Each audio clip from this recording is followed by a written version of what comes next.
Assalamualaikum warahmatullahi wabarakatuh. Innal hamdalillah nahmaduhu wa nasta'inuhu wa nastaghfiruhu wa na'udzu billahi min shururi anfusina wa min sayyiati a'malina. Man yahdihillahu fala mudilla lahu wa man yudlilhu fala hadiya lahu. Asyhadu an la ilaha illallah wahdahu la syarika lahu wa asyhadu anna Muhammadan abduhu wa rasuluh الذي لا نبي بعده. فقال الله تعالى: يا أيها الذين آمنوا اتقوا الله حق تقاته ولا تموتن إلا وأنتم مسلمون. يا أيها الناس اتقوا ربكم الذي خلقكم من نفس واحدة وخلق منها زوجها وبث منهما رجالا كثيرا ونساء واتقوا الله الذي تساءلون به والأرحام إن الله كان عليكم رقيبا. يا أيها الذين آمنوا اتقوا الله وقولوا قولا سديدا يصلح لكم أعمالكم ويغفر لكم ذنوبكم ومن يطع الله ورسوله فقد فاز فوزا عظيما. وقال النبي صلى الله عليه وسلم: فإن أصدق الحديث كتاب الله وخير الهدي هدي محمد صلى الله عليه وسلم وشر الأمور محدثاتها وكل محدثات بدعة وكل بدعة ضلالة وكل ضلالة في النار والعياذ بالله. طيب Bapak Ibu rahimani wa rahimakumullah jami'an. Kita lanjutkan kajian kita kali ini tentang persiapan Ramadan. Persiapan Ramadan. Bapak Ibu rahimani wa rahimakumullah, kita harus tahu apa itu persiapan dan apa itu Ramadan. Ya. Maka persiapan dan Ramadan, kenapa kita harus mempersiapkan Ramadan? Kenapa? Jawabnya Bapak Ibu, karena Ramadan, kata Nabi Sallallahu Alaihi Wasallam dalam hadis yang sahih yang diriwayatkan oleh Imam Ahmad, Syahrul Ramadan, Syahrul Mubarak. Kata Nabi, kenapa kita harus persiapkan ini? Karena kata Nabi, Syahrul Ramadan, Syahrul Mubarak. Bulan Ramadan adalah bulan Mubarak. Al-Barakah apa arti Al-Barakah? Al-Barakah artinya ziyadatul khair. Ay ma'nahu al-khair, artinya kebaikan. Barakah, Syahrul Mubarak artinya bulan yang penuh dengan keberkahan. Berkah itu artinya apa? Bertambahnya kebaikan. Bertambahnya kebaikan.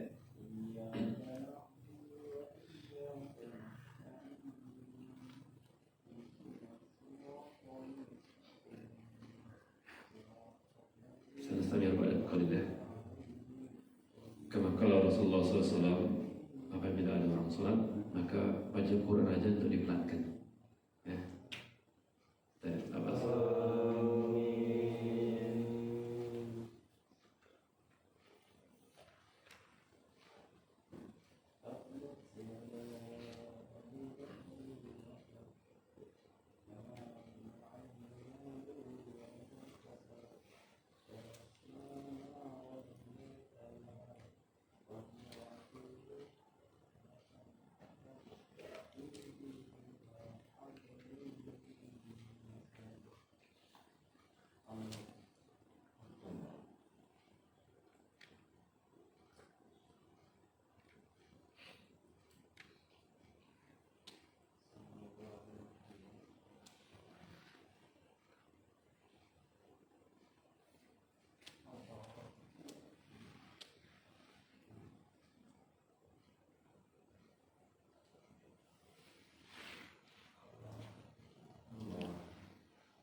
Baik Bapak Ibu rahimani wa rahimakumullah jami'an, persiapan menyambut Ramadan.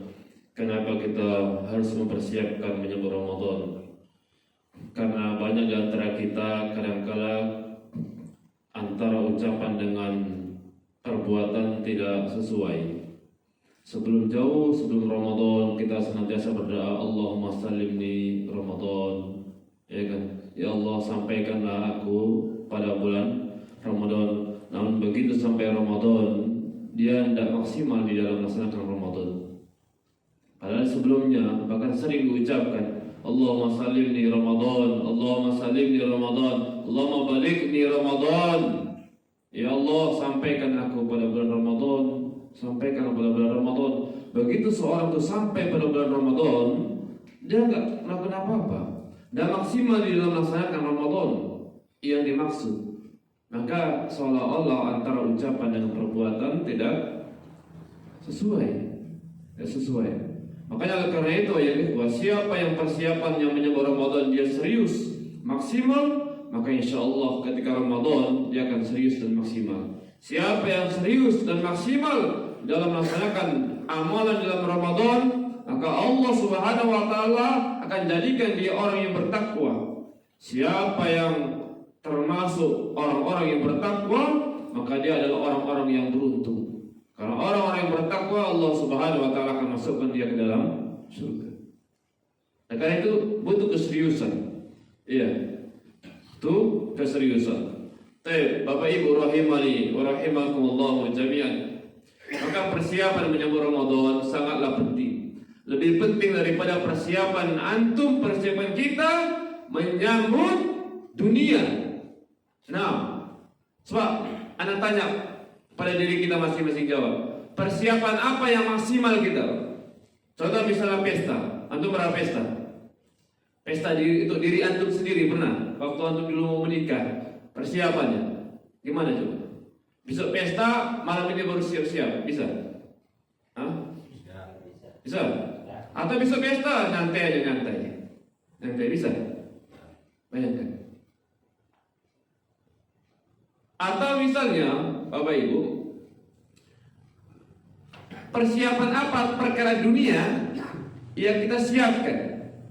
Contoh misalnya kita mau melamar pekerjaan, ya kan? Besok testing, bisa apa? Testing. Hari ini nyantai kita, bisa? Ada yang hobi olahraga, Kalaulah ada musabaqah bola misalnya, musabaqah bola, iya, musabaqah apa?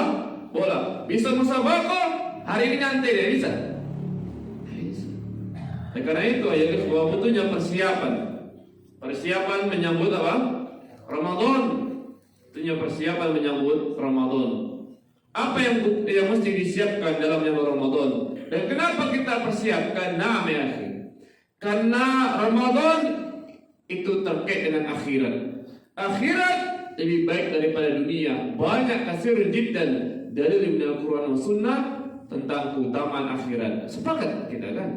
Wal akhiratu khairu wala baqa, dan ayat yang semisal dengannya. Akhirat lebih baik dan lebih kekal. Ya kan, semua sepakat itu. Ya kan? Sesibuk-sibuknya, semaksimal-maksimalnya orang menyiapkan tentang dunia, Ramadan harus lebih maksimal. Harus. Siapa yang serius, maka Allah Subhanahu wa taala akan serius jadikan dia orang yang bertakwa. Siapa yang sekedar aja, maka juga sekedar. Sehingga dia berlalu Ramadan ya begitu saja dia, tidak ada ketingkatan, tidak ada. Dunia aja kadang-kadang kita butuh persiapan yang matang. Ya kan, mau lamar kerjaan butuh persiapan. Anak kita mau sekolah butuh persiapan. Mau menikah dulu kita butuh persiapan. Kita mau mantukan, mau pesta pun butuh persiapan. Kadang-kadang sebulan sebelum hari raya sudah persiapan. Minimal setengah bulan, minimal sepekan, ya kan? Ada orang pesta, pekan besok pesta, hari ini dia nyantai. Tanggal berapa pestanya? Tanggal 1. Nantilah siap-siapnya pas malam tanggal 1-nya aja. Bisa? Tidak bisa. Itu berada dunia. Dan dunia ini hina di mata Allah. Bagikan bangkai dunia ini. Tapi bagikan bangkai itu yang disiapkan matang-matang oleh manusia. Persiapannya apa? Supaya hidup bahagia. Apa persiapannya? Disekolahkan dari awal, dari mulai TK, SD, SMP, SMA, masuk kuliah, tamat sarjana, pening pada pekerjaan, ya kan? Persiapan yang luar biasa. Itu apa? Bahagia dunia. Akhirat, alah nanti kamu dapat gitu. Tidak bisa. Kenapa? Karena Ramadan itu adalah bulan yang penuh mulia, bulan yang penuh dengan keberkahan. Nabi mengatakan syahr Ramadan syahr mubarak. Bulan Ramadan adalah bulan yang penuh dengan keberkahan. Sehingga Bapak Ibu, kalaulah misalnya ada di depan rumah kita, umpamanya sebuah pohon yang pohon itu sedang berbuah, katakan buah apa misalnya, buah mangga misalnya. Pohon berbuah itu, buahnya sudah ranum, sudah siap untuk dipetik, dipanen, diambil. Buah itu di depan rumah kita, dekat, dan mudah, namun tidak diambil, berlalu begitu saja. Gimana? Ini alangkah orang yang merugi. Iya kan? Bagaimana dengan akhirat? Butuh persiapan. Karena bulan Ramadan bulan yang penuh dengan kebaikan. Bulan yang penuh kebaikan. Apa kebaikannya? Banyak. Apa yang antum pahami apa yang tentang Ramadan? Yang paling utama apa, Pak? Puasa. Iya betul. Tapi yang paling pertama, amalan Ramadan itu apa yang pertama? Puasa kan? Kan itu yang masyhur kan? Puasa. Karena memang ada ayat yang khusus. Ayatnya hafal semua kan? Surah Al-Baqarah surah yang kedua, ayat 83 kan? Ya ayyuhalladzina amanu kutiba alaikumus syiyam kama kutiba alal ladzina min qablikum la'allakum tattaqun. Hai orang-orang beriman, berpuasalah kalian. Diwajibkan atas kalian berpuasa sebagaimana telah diwajibkan atas orang-orang sebelum kalian. La'allakum tattaqun. Agar kalian menjadi orang bertakwa. Lihat, siapa yang mau puasa, maka ujungnya dia akan bertakwa. Puasa yang bagaimana? Nanti akan disebutkan. Bertakwa. Itu kan yang masyhur kan? Coba kalau kita keluarkan dalil-dalil hadis-hadis tentang keutamaan puasa. Kata Nabi sallallahu alaihi wasallam, banyak ya apa yang mau disebutkan. Contoh satu. Man shoma ramadhana imanan wa ihtisaban ghufira lahu ma taqaddama min dhanbi. Siapa yang puasa dengan keimanan, tahunya benar, wa ihtisaban, mengharapkan balasan dari Allah, apa ganjarannya? Ghufira lahu ma taqaddama min dhanbi. Allah akan ampunkan dosanya ma taqaddama. Antum tahu yang belajar bahasa Arab ini, ma taqaddama min dhanbi. Ghufira lahu, Allah ampunkan baginya ma taqaddama min dhanbi. Apa-apa ya dosa-dosa yang telah berlalu. Berapa hari Pak yang telah berlalu? 1 atau 2 hari? Hah? Dah ada keterangan. Mata pada menjamin yang sudah berlalu, kapan aja yang telah berlalu? Paham? Yang telah berlalu bisa kan sebulan, setahun, atau lebih dari itu. Mata pada menjamin telah berlalu. Bayangkan, siapa yang puasa, Allah akan ampunkan dosanya. Kalau seorang itu sudah diampunkan Allah dosanya, maka dia akan menjadi orang beruntung. Tidak ada manusia yang paling beruntung yang meninggalkan dunia ini. Tidak ada, melainkan orang-orang yang tatkala meninggalkan dunia ini dengan diampuni dosanya. Benar tidak? Orang yang paling beruntung adalah orang yang meninggalkan dunia ini dalam kondisi diampuni Allah dosanya. Mau nggak? Nah, kalau mau syaratnya satu itu, puasa. Nabi mengatakan, sudah. Tapi puasa bagaimana nanti akan disebutkan. Apalagi kita puasa, kata Rasulullah, asyamu junnah ka junnati ahadikum minal qital. Puasa itu junnah, atau junnah, tameng. Ka junnati ahadikum minal qital, sebagaimana tameng yang digunakan oleh kalian tatkala berperang sebagai penghalang. Puasa, penghalang manusia dari neraka. Itu satu baru, banyak kalau kita sebutkan ya, banyak keutamaan puasa ini, banyak ya. Kullu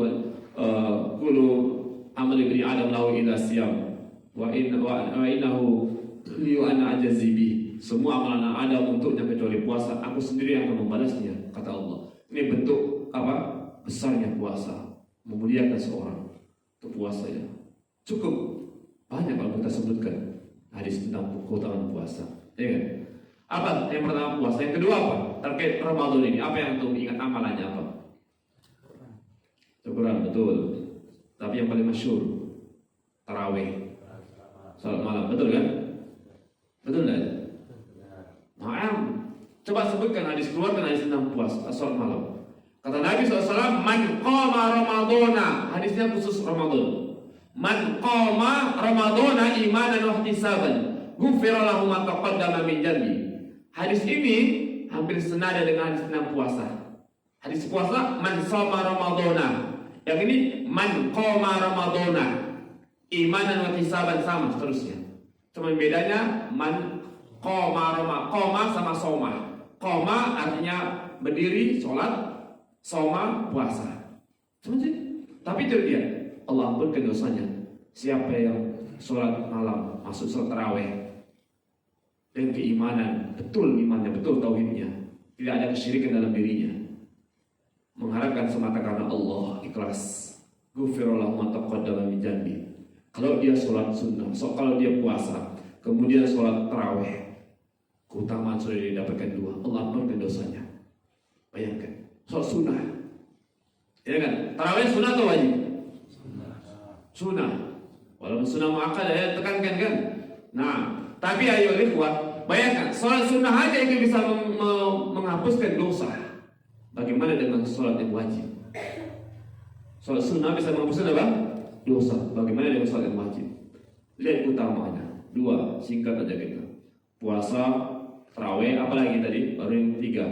Baca Quran, masyhur ya. Ramadan kan, yang tadinya malas baca Quran menjadi hanya baca Quran kan? Naam. Karena memang iya. Syahrul Ramadan alladzi unzila fil Quran. Syahr Ramadan, bulan Ramadan, bulan diturunkannya Al-Quran. Maka orang-orang berbondong. Naam ya ikhwah. Maka ikut tamuannya. Kata Nabi SAW tentang puasa dan Al-Quran ini, kita perhatikan. Kata Nabi, asyamu wal Quranu yashfa'ani lil 'abdi yaumil qiyamah. Asyam wal Quran, amalan puasa dan tilawah Al-Quran, amalan tilawah Al-Quran yashfa'ani, bisa memberikan syafaat. Syafaat manahu pertolongan yaumil qiyamah, pada seorang hamba pada hari kiamat. Pertolongan. Gimana lihat? Pertolongan ini hak. Sekarang kalau misalnya ada manusia ini Pak, di dunia ini lagi banyak masalah, problem, ada kasus besar. Kalau kasus ini terungkap, maka akan memalukan dirinya, memalukan keluarganya, memalukan sekitarnya, memalukan kaum muslimin. Namun tatkala itu ada pertolongan yang bisa menutupi aibnya, menutupi aib keluarganya, dan menutupi aib kaum muslimin. Senang gak kita itu? Itu baru dunia. Yang kata Nabi, dunia ini bagaikan bangkai, tidak ada nilainya. Tidak ada nilainya Pak. Walaupun sebelah sayap nyamuk, tidak ada nilainya dunia ini. Tapi sudah senang. Bagaimana kalau Allah berikan pertolongan pada hari kiamat? Luar biasa. Ada 3 lagi yang untuk kenal, yang untuk tahu. Puasa, sholat tarawih, baca Al-Quran, apa lagi? Sedekah. Nah, sahih. Orang kalau bulan puasa kan mudah sedekah ya, mudah sedekah. Nah, karena Nabi SAW yang menyebutkan itu. Kata Nabi, man fatara sha'iman. Siapa yang menyediakan orang berbuka, memberi, mengasihi orang yang berbuka, kana lahu misla ajri, maka dia akan mendapatkan balasan seperti orang yang melakukannya, yakni orang berpuasa, tanpa mengurangi. Bayangkan. Makanya ibu-ibu ini, kalau begitu pas puasa halangan, tidak bisa puasa dan memang tidak boleh puasa, maka gampang caranya untuk mendapatkan pahala yang berpuasa. Ya kan? Dia bagi aja bukaan sama orang lain. Lihat, kalimatnya siapa yang memberikan bukaan orang berpuasa, maka dia akan mendapatkan pahala seperti orang yang melakukannya. Makanya pertama kali ayat ikhwah, kalau kita mau memberikan bukaan kepada orang berpuasa, kasihlah sama orang-orang yang paling bagus puasanya, agar agar kita mendapatkan pahala dari dia tanpa mengurangi pahala dia. Kalau ada di sekitar kita orang yang paling bagus puasanya, maka kasih sama dia supaya kita dapatkan. Kita lihat, masya Allah, orang ini tawadu, berilmu, kemudian rajin baca Quran, rajin sholat malam, begini bagus amalannya, kasih dia buka. Begitu mau buka bilang, akhi, minta tolong, ini anak ada kurma 2 biji, tolonglah makan kurmanya ini. Minta tolong. Betul kan? Iya. Loh, kenapa minta tolong, Pak? Iya, karena supaya kita dapat apa? Pahala dia. Sudah, dia lagi buka ini, kita kasih. Akhi, minta tolong makan. Satu pun jadilah makan, tolong makan. Udah perlu kita kepaskan, tolong makan. Iya, tidak apa-apa. Karena kita mau dapat pahala dia tanpa mengurangi pahala dia itu. Ada kan puasa dia, Allah kasih nilai 100, kita juga akan dapat 100 dari dia. Kalau dia dapat 90, ya kita dapat 90. Tidak apa-apa, jangan kasih gini. Tak tolong. Tak tolong bantu. Tak boleh. Iya, karena kita mau dapat pahala kebaikan. Tidak apa-apa, jangan gengsi. Tolong ya, ini ada kurma 1 kilo, tolong dibagi-bagi, tolong diambil lah. Tolonglah, anak ada jus 1, tolong minumlah. Ya paling mana 2 teguk pun jadilah minum, 3 teguk pun jadi minum. Begitu. Tolong, seteguk pun jadi bagus, seteguk minum, bismillah. Tak tolong, kasih alhamdulillah, syukur jazakallahu khair. Begitu. Kita yang ngasih, kita ucapkan terima kasih. Kenapa? Karena kita dapat pahala. Paham itu? Kan paling kaget orang, ya kan? Diharap begitu, Pak. Orang-orang paham begitu. Di sana kalau mau Ramadan itu, buka itu, rebutan ngasih bukaan. Kalau kita rebutan untuk ngambil bukaan, kan? Orang yang paham, dia akan berebut untuk memberikan. Orang yang tak paham atau kurang paham, rebutan untuk mengambil bukaan. Betul kan? Orang berbondong-bondong dari pahala. Iya. Paham ini? Itu dia. Tapi, oleh karena itu, ya ikhwah, banyak. Nah inilah, ayo ikhwah, Allah Subhanahu wa Ta'ala akan ampunkan dosanya sebagai tameng, sebagai syafaat. Iya kan? Bagaimana cara ini supaya kita dapatkan? Apa iya dengan puasa yang sekedarnya aja? Puasa yang bagaimana? Salat yang bagaimana? Sedekah yang bagaimana? Yang bisa mengampunkan dosa seorang, yang bisa menjadikan amalan itu sebagai penolong di akhirat, yang bisa dia memperoleh pahala orang yang dia berikan. Yang bagaimana itu? Gak sembarangan, gak sekedarnya aja. Karena Nabi SAW pernah bersabda, rubba sha'imin hazzuhu min siyamihi al-ju' wal atos. Betapa banyak orang-orang yang berpuasa, dia gak mendapatkan apa-apa kecuali lapar dan haus. Paham? Betapa banyak rubba sha'imin, betapa banyak orang puasa min siyamihi, dari puasanya gak dapat apa-apa, al-ju' wal atos saja dia. Bayangkan, Nabi tadi sudah sebutkan orang yang puasa, sholat malam, orang baca Quran, sedekah, itu menghapuskan dosa sebagai penolong, sebagai tameng, mendapatkan pahala kebaikan orang. Kata Nabi nggak dapat apa-apa, iya. Kok bisa? Bayangkan, yang tadi sini luar biasa pengampunannya kan? Utamanya, ini nggak dapat apa-apa, kok bisa? Dan karena itu butuh persiapan supaya tahu. Apa persiapan menyambut Ramadan? Minimal 3.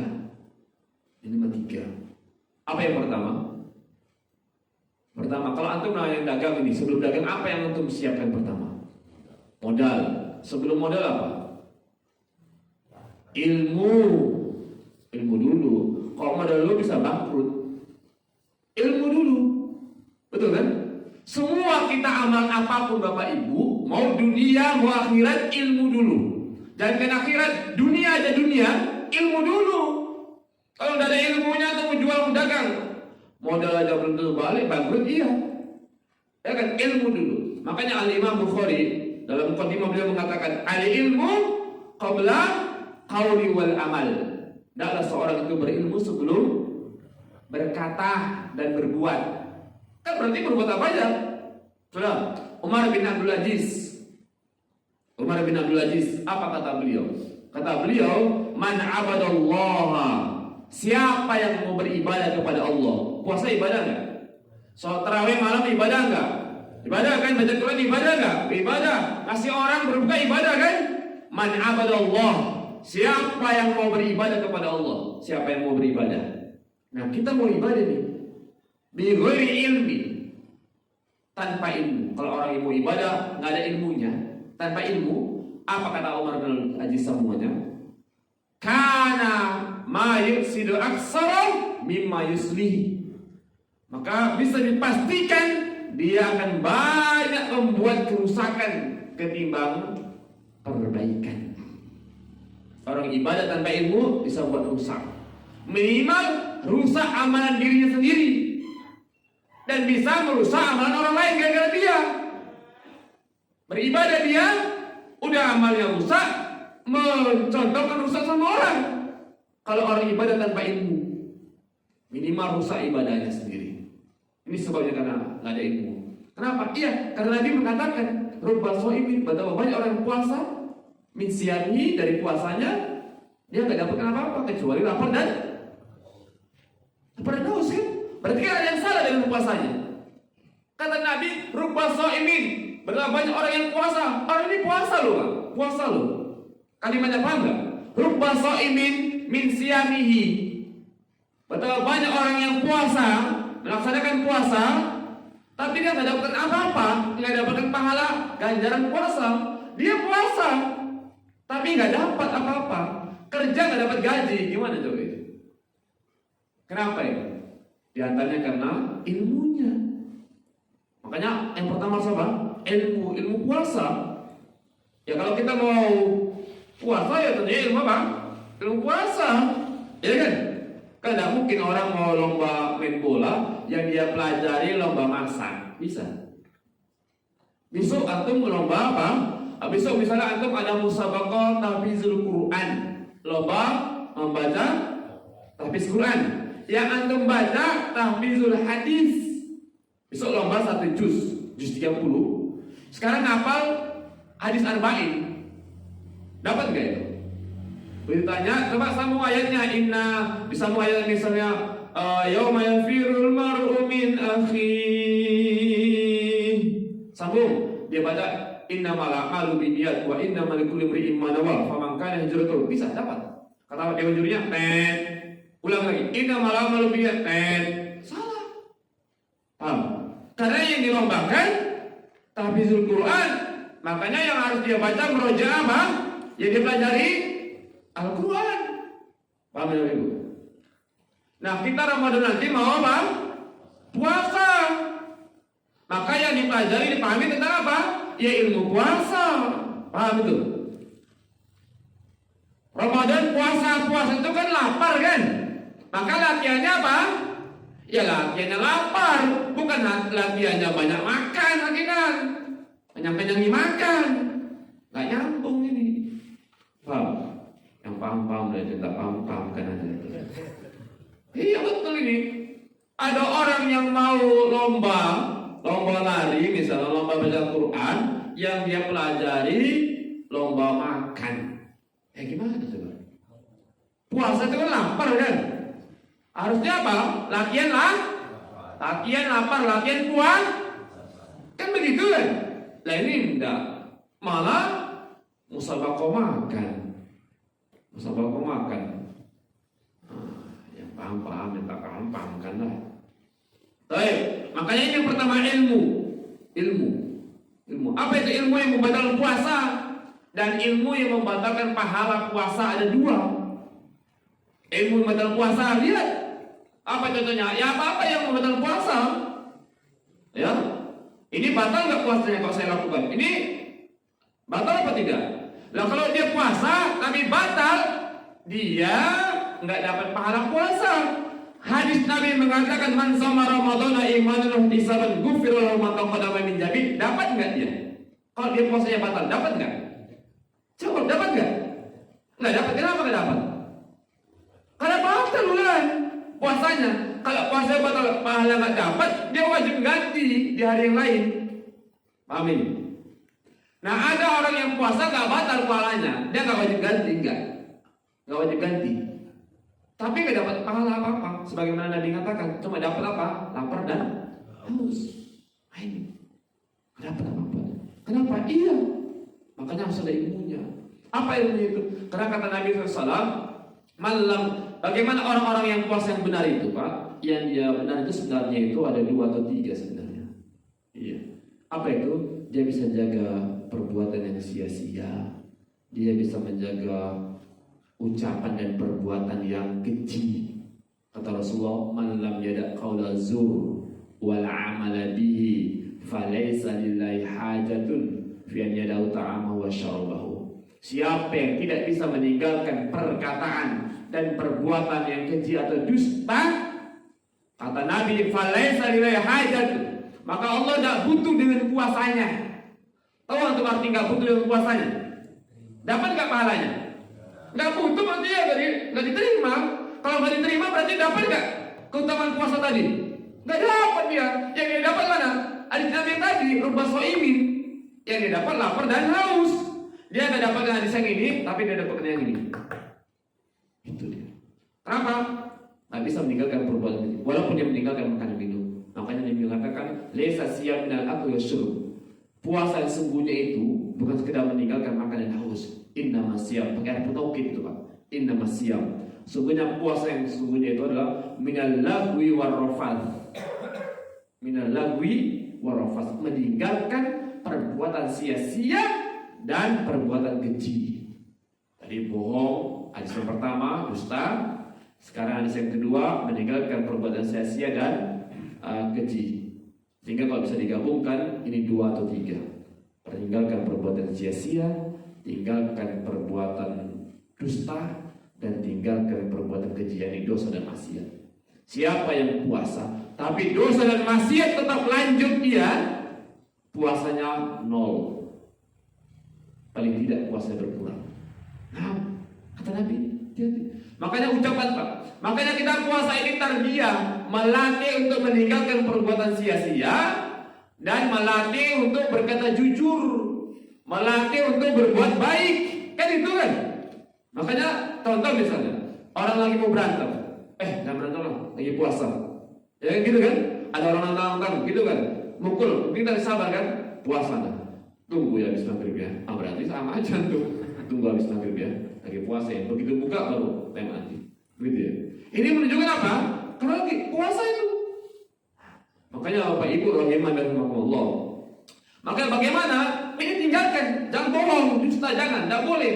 Makanya kan kalau orang yang betul-betul dia melaksanakan puasa, dia meninggalkan sia-sia, enggak dusta, dia enggak bohong ucapannya, dan kemudian meninggalkan perbuatan keji, barulah dia akan memperoleh pengampunan dosa, akan memperoleh syafaat, akan memperoleh ganjaran dari orang yang puasa tersebut.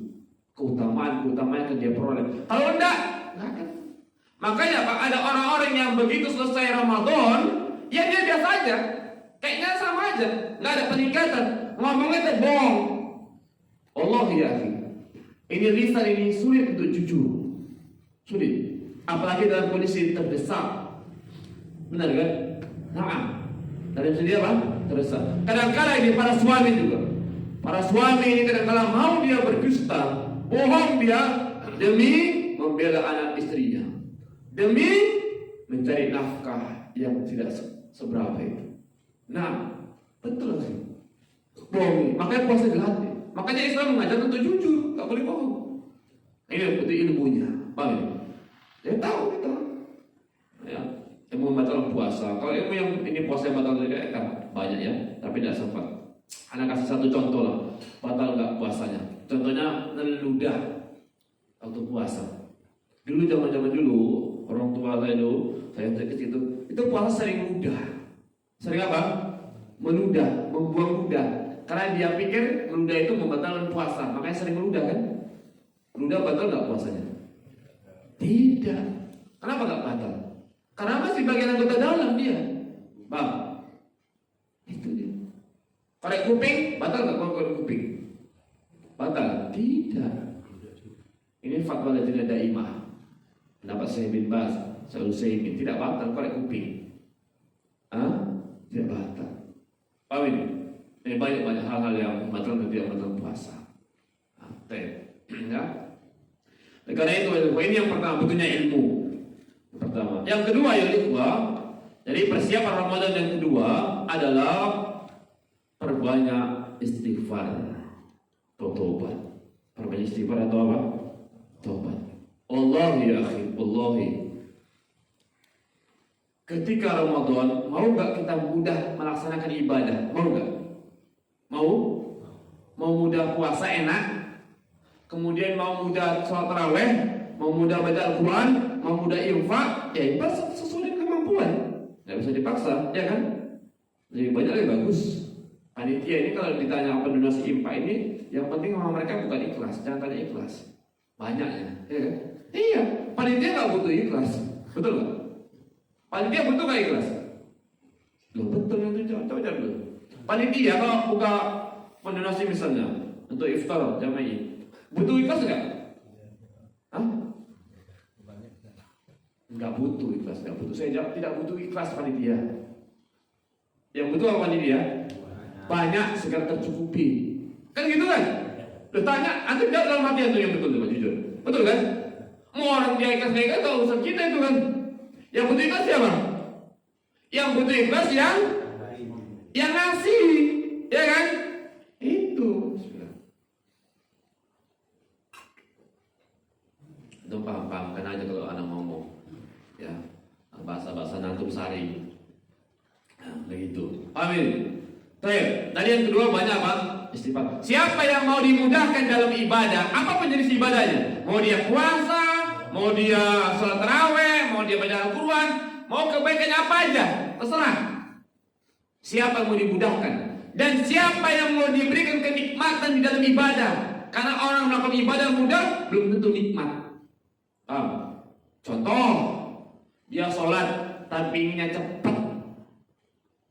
Sholat juga dia mudah, dia ibadah mudah bisa. Tapi pengen apa? Pengen cepat, karena dia nggak menghayati sholat itu. Nabi itu ketika sholat panjang-panjang nikmat dia, ya kan? Awak begitu sholat, imam baca Allahu Akbar, Sabbihisma rabbikal a'la. Dibakasi kulit. Nyambung sebelah. Tadinya nggak ada batuk, dia nggak ada. Begitu habisnya batuk, begitu baca Qul huwallahu ahad, nggak ada yang batuk, nggak ada yang batuk. Surat Al-A'la banyak yang batuk. Kasih kudi, batuk kudi, ya kan? Nah itu kurangnya nikmat. Malam juga sholat tahajud kurang nikmat, ibadah kurang nikmat, baca Al-Quran kurang nikmat. Kenapa sebabnya? Wallahi sebabnya seorang itu susah ibadah, susah melakukan kebaikan, atau melakukan kebaikan tapi kurang nikmat atau tidak nikmat, sebabnya karena ada penghalang. Penghalang kan buat susah kan? Apa penghalangnya? Dosa dan maksiat. Wallahi ya, dosa dan maksiat penghalang seseorang di dalam melakukan kebaikan dan kenikmatan. Siapa yang susah melakukan kebaikan, bisa jadi ada dosa dan maksiat pada diri kita. Contoh, iya betul. Karena dosa dan maksiat itu penghalang. Bagaimana caranya supaya kita mudah ibadah, mudah melakukan kebaikan? Maka singkirkan penghalang tersebut. Kalau sudah tersingkir, kan lancar jalannya kan? Bagaimana cara menyingkirkan dosa dan maksiat? Taubat dan istighfar. Dalil, baik. Banyak dalilnya. Kata Nabi Allah Subhanahu wa taala berfirman dalam surat Nur, "Apa faqul tastaghfiru rabbakum innahu kana ghaffara." Ucapkanlah istighfar kepada Rabb kalian. Faqul tastaghfiru rabbakum. Ucapkanlah hendaklah kalian istighfar kepada Rabb kalian, innahu kana ghaffara. Sesungguhnya Dia Maha Pengampun. Artinya kalau orang istighfar, siapa yang istighfar maka Allah akan ampuni. Paham itu? Allah akan ampuni. Nah kalau sudah Allah ampuni dosa tadi itu, dia berdosa lagi enggak? Yang sudah diampuni Allah? Ya enggak. Berarti penghalangnya akan tergeser. Sudah. Bukan sekedar itu. Bukan sekedar diampuni Allah dosanya. Allah akan berikan kekuatan. Allah akan berikan apa? Kekuatan. Allah akan berikan kekuatan. Dalilnya surat Nuh ayat 52. Apa kata Allah? Wa ya qaum, Nabi Nuh ngomong kepada kaumnya, wa ya qaum istaghfiru rabbakum summa tubu ilaihi. Wahai kaumku, istighfarlah kalian kepada Rabb kalian dan taubatlah kalian kepadanya. Yursilis samaa 'alaikum midrara. Niscaya Allah akan turunkan hujan yang lebat dari langit. Wa yazidukum quwwatan ila quwwatikum. Dan Allah akan tambahkan kekuatan atas kalian. Lihat, kalau istighfar, taubat, Allah akan turunkan hujan dari langit dan Allah akan berikan apa? Kekuatan. Paham ini?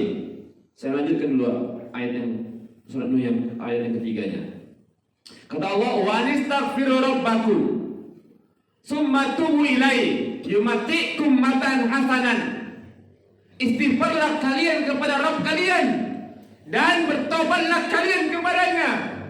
Yumatikum matan hasanan. Niscaya Allah akan berikan kepada kalian kenikmatan yang terus menerus. Paham dua ayat yang saya sebutkan tadi. Pertama, Allah kalau dia mau istighfar, mau tobat, Allah akan berikan apa? Kekuatan. Nah, sahih. Yang tadi pengampunan. Ya, saya ulang, ada 3 ya. Kalau dia mau istighfar, maka yang pertama Allah akan berikan apa? Ampunan. Yang punya Allah. Kalau dia mau istighfar, mau tobat, yang kedua Allah berikan kekuatan. Kalau dia mau istighfar dan tobat, Allah berikan kenikmatan. Yumatikum matan hasanan. Allah akan berikan kenikmatan yang terus menerus. Sekarang pertanyaan.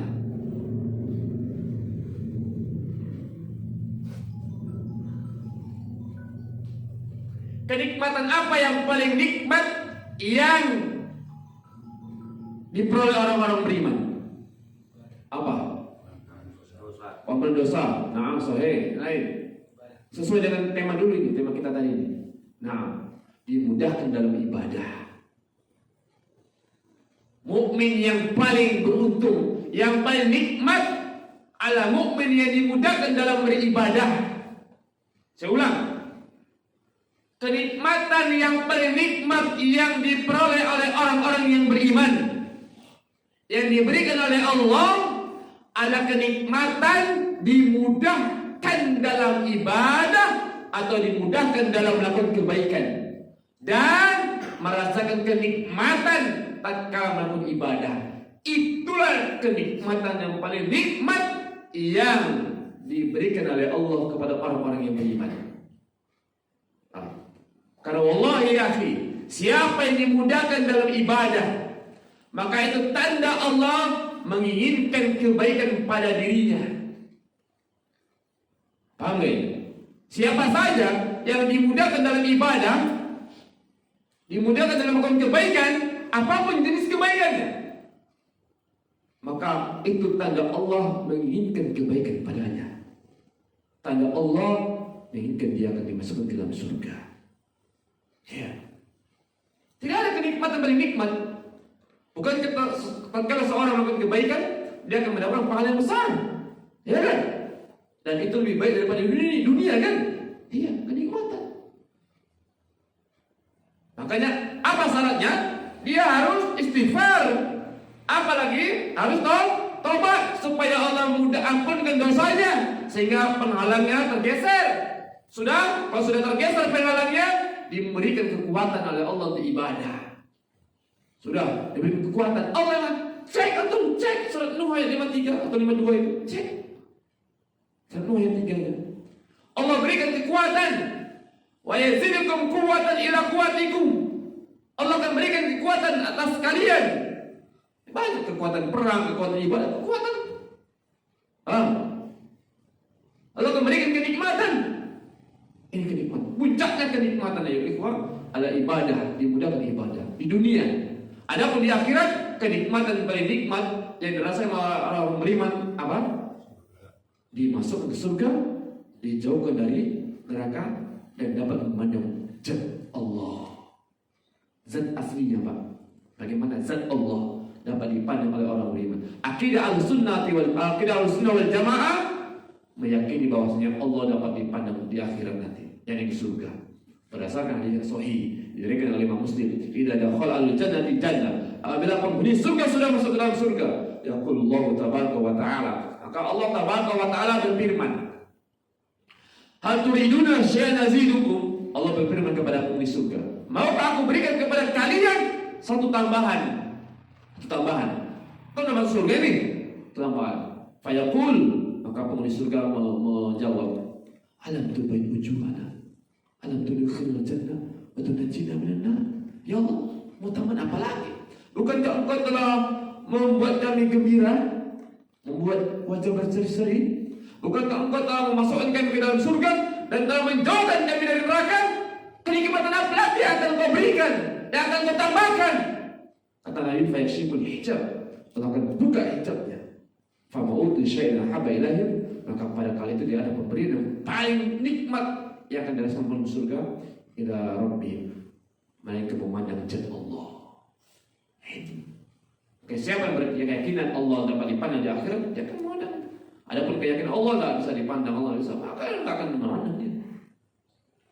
Manusia paling rugi adalah manusia yang tidak bisa memandang jannah Allah. Paham ya, Bapak Ibu? Hadis yang sahih dari kalimah Muslim. Ijma' tidak ada satu pendapat dalam para ulama. Ini dia. Makanya kenikmatan ibadah. Makanya siapa yang paling dimudahkan dalam ibadah? Siapa? Rasul dan para sahabat. Siapa yang paling nikmat dalam ibadah? Siapa? Rasul dan para sahabat.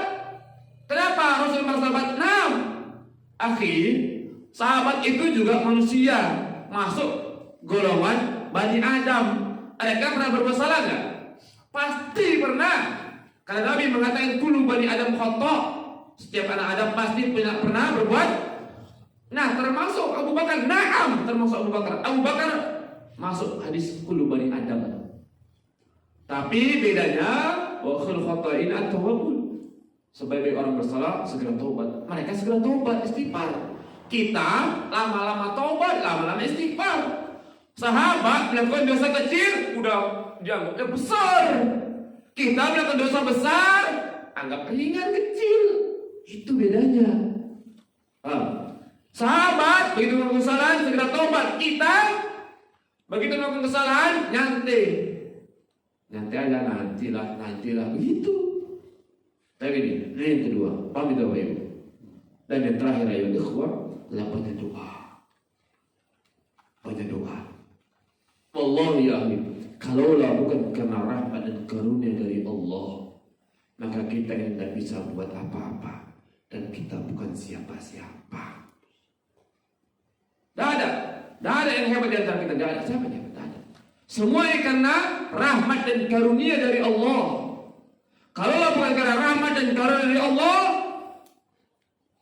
kita tak akan kenal dengan sunnah.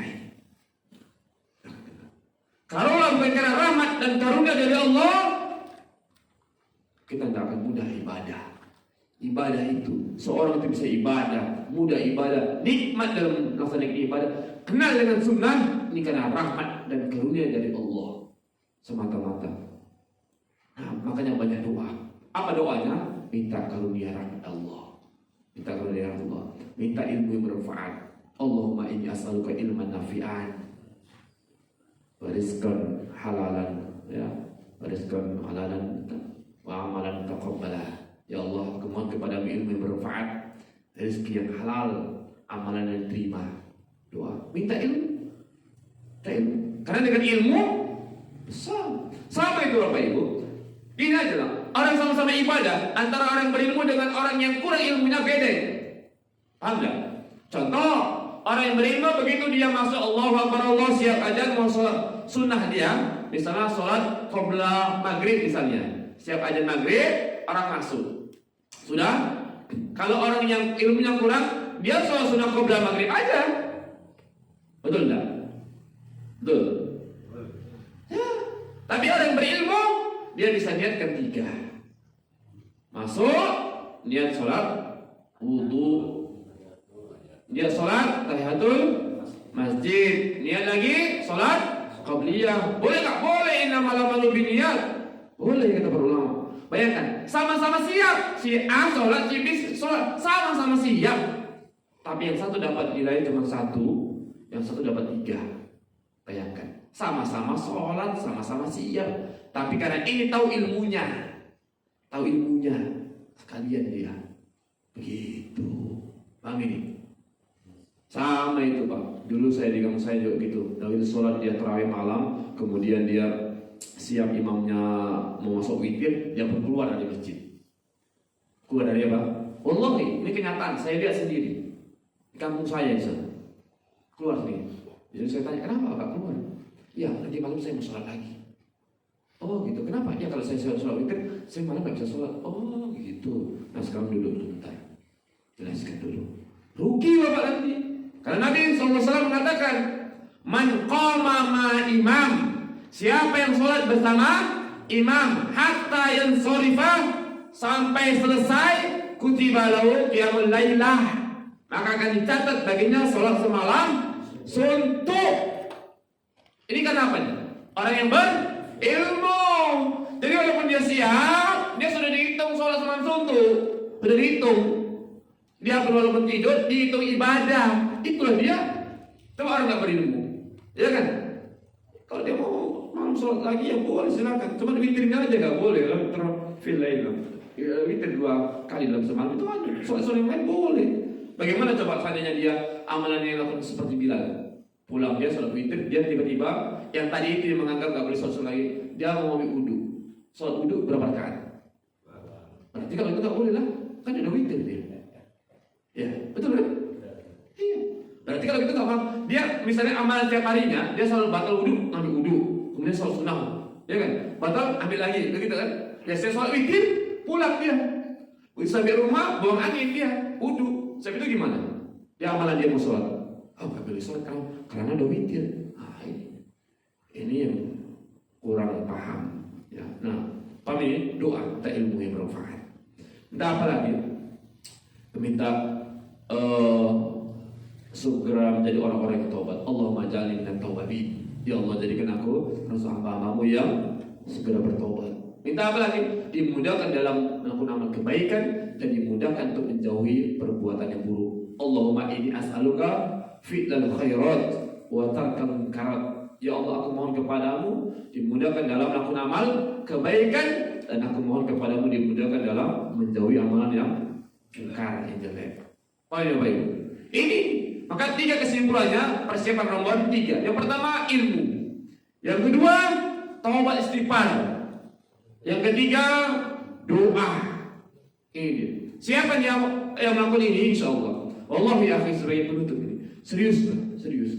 Ya, Ramadan ini harus serius, jangan main-main. Kalau kita serius, Allah akan berikan keseriusan sama kita. Kalau kita main-main, ya sekedar saja, tergantung kita. Ya, serius, jangan main-main. Nah demikian, wallahu ta'ala alam. Kalau ada pertanyaan silakan, ada sekitar waktu lebih kurang 5 menit. Kalau tidak ada kita tutup. Baik, terkait dengan ini ada yang lain, silakan.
Nah, fadhal.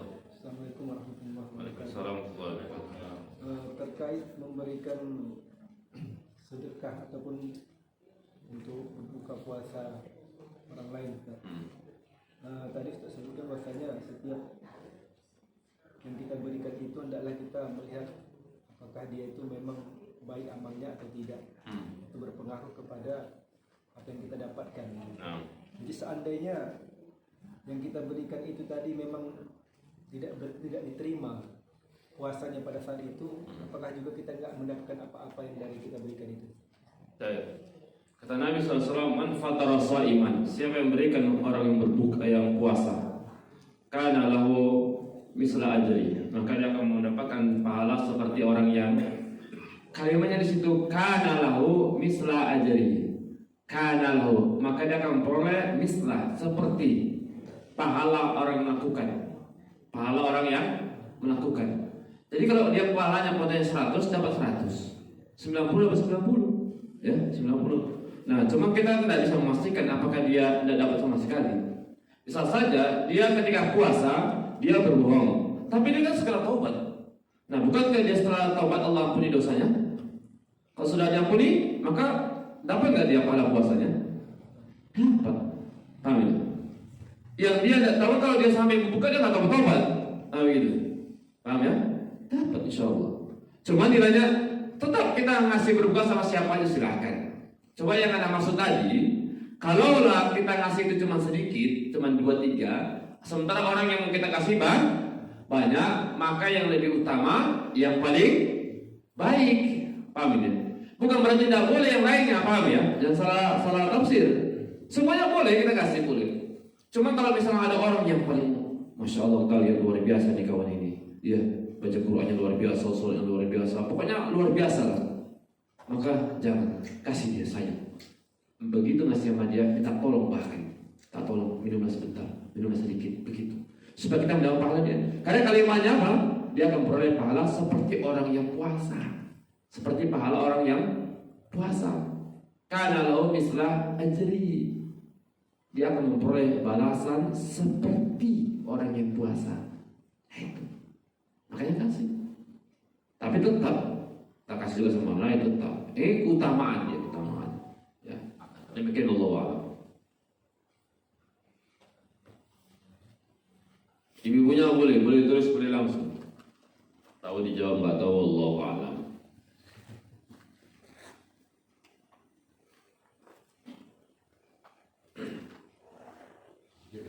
Nah, fadhil. Waalaikumsalam warahmatullahi wabarakatuh. Ini kira dalam puasa ini memang bertanya bahwasanya sering perbuatan dosa atau apa itu adalah godaan setan. Nah, Kan dikatakan di sana dalam puasa itu setan-setan dibelenggu. Kira-kira orang yang bermaksiat di bulan puasa ini godaan siapa? dah. Di bulan puasa ini sesuatu dibelenggu katanya, ya kan? Tapi di bulan puasa masih juga ada orang yang nyuri, ya kan? Masih juga ada orang yang nyuri, terutama nanti mau ikut lebaran, ya kan? Banyak nyuri dia, kenapa? Ada demi karena apa? Demi itulah kadang-kadang ini, demi anak istri, ya kan? Suami ini rela, betul kan? Makanya itu loh wajibnya tak istri sama suami. Kalau tahu andai kan tahu ini para istri ini betapa luar biasanya pengorbanan suami, pantaslah dia harus taat sama suami itu, kata Nabi kan. Kenapa? Sekarang pertanyaannya kembali. Bulan Ramadan, setan-setan dibelenggu, tapi kok masih ada juga orang yang berbuat jahat. Ada orang yang berantem bulan puasa? Ada nggak? Ada. Ada orang mencuri? Ada nggak? Ada. Gas pun hilang. Gas pun hilang. Lewat juga. Terawih juga. Gas pun hilang. Ya, ada. Nah, lihat Bapak orang tua kami sekalian, Nabi SAW mengatakan, "Idza kana awwalu lailati min syahri Ramadan, sufidatil syayatin wa maradatul jin." Ya, apabila idza kana awwalu lailati min syahri Ramadan, apabila telah datang awal pertama dari bulan Ramadan, sufidatil syayatin, maka setan-setan pun dibelenggu, wa maradatul jin, dan jin-jin pun dibelenggu. Ini syaitan, jin yang durhaka. Yang dibelenggu itu yang bos-bosnya. Paham Pak? Ketua-ketuanya nih, ketua-ketuanya. bos-bosnya yang belenggu, ketuanya. Adapun ini yang kocik-kociknya, yang apa namanya itu ya, yang anak buahnya, lepas keruncuk-keruncuknya itu, keruncuk ya apa ya bahasanya? Iyalah keruncuk-keruncuknya itu lepas. Ini di sini katakan sufidatis syayatin wa maradatul jin. Maka setan-setan dan jin-jin yang durhaka dibelenggu. Artinya ini ketua-ketuanya yang dibelenggu, bos-bosnya. Ada pada kocik-kocik masih berkeliaran, makanya masih ada orang berantem, masih ada orang mencuri. Nah ini makanya Bapak Ibu, kalaulah di bulan Ramadan saja seseorang masih bisa terpengaruh, tergoda, berbuat dosa dan maksiat, bagaimana dengan di luar Ramadan? Lebih parah. Kenapa? Karena di dalam Ramadan yang goda dia adalah yang kecil-kecil, keroncong-keroncongnya, itu pun masih kalah. Gawat dah itu. Paham ini? Hadis ini diriwayatkan oleh Imam Tirmidzi ini, ya. Dan Ibnu Majah ini. Hadisnya sahih. Diriwayatkan oleh Imam Tirmidzi dari Ibnu Majah.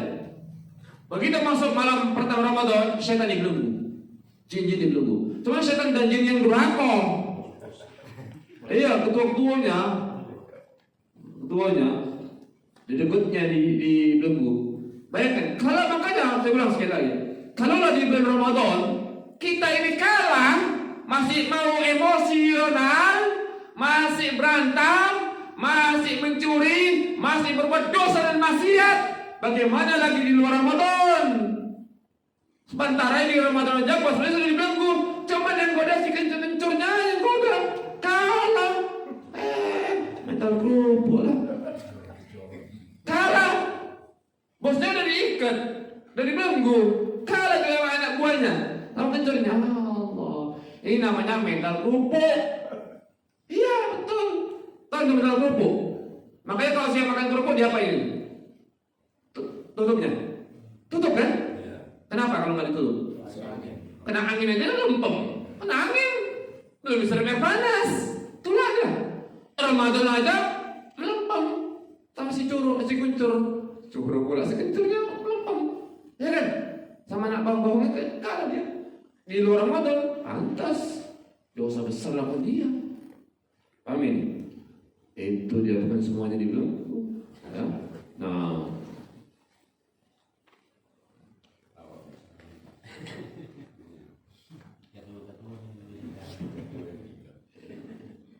berarti kalau misalnya itu masih puasa, masih marah juga, kemudian berantem dan juga, berarti lemah lah iman. Lemah tidak, masya Allah. Yang lemah lah imanku ini. Si kencurnya aja berkalah, Pak. Itu. Baik, demikian Bapak Ibu ya, habis ya.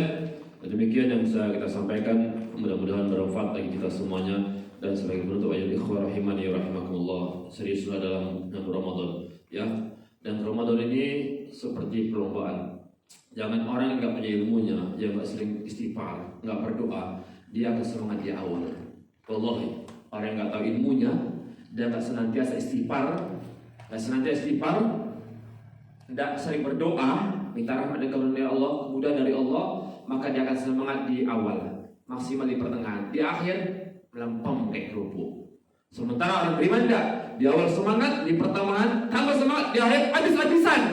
Itu disebut dengan iktikaf. Habis-habisan di situ. Kalau bisa orang jor-joran di situ. Iya, bukankah Nabi jor-joran di situ kan? Iktikaf kan? Iya, kenapa? Itu ada malam Lailatul Qadar. Lailatul Qadar khair min alfi syahr. Malam yang lebih baik daripada 1000. Bukan sama, bukan lebih baik. Lebih baik 1000 bulan. Makanya Pak, silakan buat lelean. Perlu koordinasi sudah cukup nanti, kurang buat tambah lagi. Khusus malam Lailatul Qadar bilang. Itikaf bisa siang malam, alhamdulillah 10 hari. Siang dan malam. Tidak bisa minuman malam. Minuman malam. Itikaf itu artinya menetap. Yang lebih afdal memang 10 hari 10 malam di masjid, tetap di masjid, bukan di musola ya, di masjid. Kalau di musola bingung dia di musola Jumatnya di mana. Keluar masjid berarti batal itikafnya. Sudah 10 hari 10 malam. Tidak bisa 10 hari 10 malam, 10 malamnya. Ya. habis maghrib tuh sampai subuh. Nggak bisa juga. Ya pinomat habis terawih sampai subuh. Nggak bisa juga. Pinomat dari jam setengah 12 sampai subuh. Nggak bisa juga. Ya udah iman namanya iman mental kerupuk lah. Habis gimana lagi? Mau dibilang coba? Nggak bisa juga coba. 10 hari siang malam nggak bisa. Dari maghrib subuh nggak bisa. Setengah 12 sampai subuh nggak bisa. Tidak mau jam berapa? Mau jam 5 itu udah waktunya subuh namanya. Salat subuh itu namanya. Sudah. Jadi tiketnya kapan? Allah turun ke langit dunia sepertiga. Nah minimal itulah sepertiga malam kan. Jam berapa itu? Lebih kurang setengah 2 datanglah ke masjid. Ya, bawa aja kopi, tidak apa sih, buat kopi, buat termos, minum sebentar, setengah jam ngantuk, si mukanya ngopi sebentar, dan apa. Habis itu lanjut lagi sholat, baca Quran, istighfar, doa, dan macam-macam. 10 malam, masaan 10 malam payah, dunia aja. Kalau kasih rebutan, siapa mau etikam ini kasih 10 juta, oh penuh mungkin ini. Ya kan, kalau dunia coba, kalau akhirat, ya kalau bisa coba juga. Ya kan, nah, demikian wa akhiru kalam wa akhiru da'wana alhamdulillahi rabbil alamin. Subhanakallahumma wa bihamdika asyhadu an la ilaha illa anta astaghfiruka wa atubu ilaik. Assalamualaikum warahmatullahi wabarakatuh.